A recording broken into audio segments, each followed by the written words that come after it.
Good morning বন্ধুরা, দেখো সকাল সকাল আমি রেডি টেডি হয়ে এখন আমি কোথায় যাব ভিডিওটা দেখলেই বুঝতে পারবে, স্কিপ করবে না বন্ধুরা।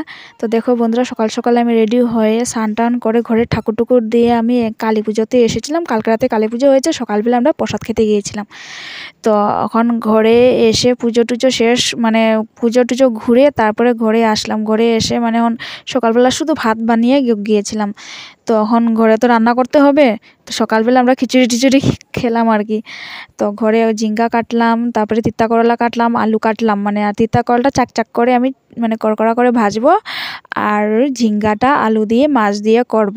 আর টমেটোগুলো দেখতে পাচ্ছ লাল লাল টক টক টমেটো, এটা আমি টক করব, টক বানাবো। তো এই টমেটো নিয়ে নিলাম আর এটাও রেডি করে নিলাম সব কেটে কুটে।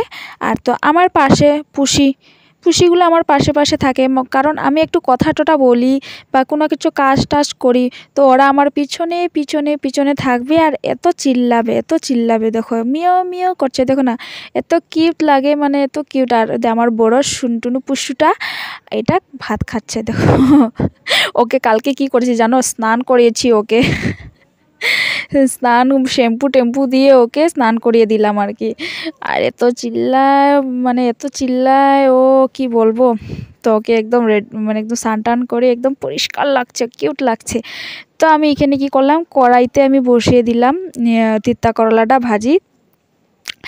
তো তিতরাকলাটা ভাজিয়ে আমরা মানে আমি কই তিতরাকলাটা ভাজিনি, তো কত সময় লাগে, একটু একটা একটা একটা করে উলছে, দেখো কতবার ট্রাই করছি ওকে, মানে ও মানে সিধাই হচ্ছে চাচ্ছে না, কতবার ট্রাই করলাম উল্টানোর জন্য, দেখো ট্রাই করতেই আছি মানে উল্টাচ্ছে না আর কি, দেখো কে তো তারপরে তো করলাম আস্তে আস্তে। তো এটাও আমি সামনে রেখে দিলাম। আর টমেটোর জন্য আমি দেখেছিলাম না টকটকটা লাল টমেটোটা আমি কেটে কুটে রেডি করে রেখে দিলাম কুচি করে, দেখো বন্ধুরা।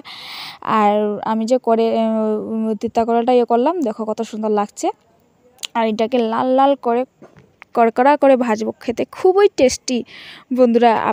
সবাই কীরকম খাও আমি জানি না, কিন্তু আমি কীভাবে খাই মানে আমি দেখিয়ে নিলাম একটু ভিডিওতে। দেখো বন্ধুরা, তিতা কলাটা কত সুন্দর লাগছে না, এটা খেতে একবার খেয়ে দেখিও, এত টেস্ট লাগে এরকম, মানে কড়কড়া করে আমি খালি খালি খেয়ে নিয়েছি খাওয়ার সময়।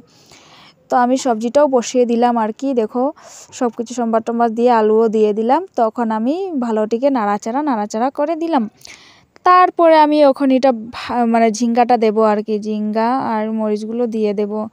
তো ঝিঙ্গা দেওয়ার পরে এত জল বাইর হয় কি বলবো। তো নুন টুন দিয়ে আমি মানে ভালোটিকে নাড়াচাড়া করে ঢেকে দিলাম, মানে কারণটা আমি এত একটু পুরা দেখাইনি সবজিটা কীরকম কী ঢালে, তো সবই তো জানো কী ডালতে হয় কী না, সবই জানো দেখো বন্ধুরা। তো কষে নিলাম, মশলা টশলা দেওয়ার পরে ভালোটিকে কষে নিলাম। দেখো কত বেশি ছিল সবজিগুলো, দেখো এত অল্প হয়ে গেল, কত কমই গেছে একদম। তখন আমি কি করব, জল দিয়ে দেব, একটু ঝুলটুল করবো, তো ঝুলটুল হলেই একটু খেতে ভালো লাগে। ডাইলও বানানো হয়নি, তো এটাই মানে করলাম আর কি, একটু ঝুলটুল দিয়ে দিলাম। আর মাছগুলো কালকে মাছ বানিয়েছিলাম, তো অল্প রেখে দিলাম টিফিন বাটিতে ভাজা করে। তো এটা মানে আমি ওই তো ঝিঙ্গা দিয়ে করব, এটা যখন একটু উতলাবে তখন দেবো। তো এখন একটু উতলাচ্ছে, তো আমি দিয়ে দিলাম মাছগুলো। তো দেখো বন্ধুরা, এখন আমি দিয়ে দিলাম মাছগুলো, কেমন হলো বলবে সবাই কমেন্ট করে, একটু বুলটুল হতেই পারে। আর এদিকটা দেখো আমার মাছগুলোও হয়ে গেছে, আর টমেটোর জন্য টকও হয়ে গেছে বন্ধুরা। কেমন লাগলো ভিডিওটা, বেশি বড় করলাম না, এতটুকুই বন্ধুরা। থ্যাংক ইউ, সাবস্ক্রাইব করে নিও।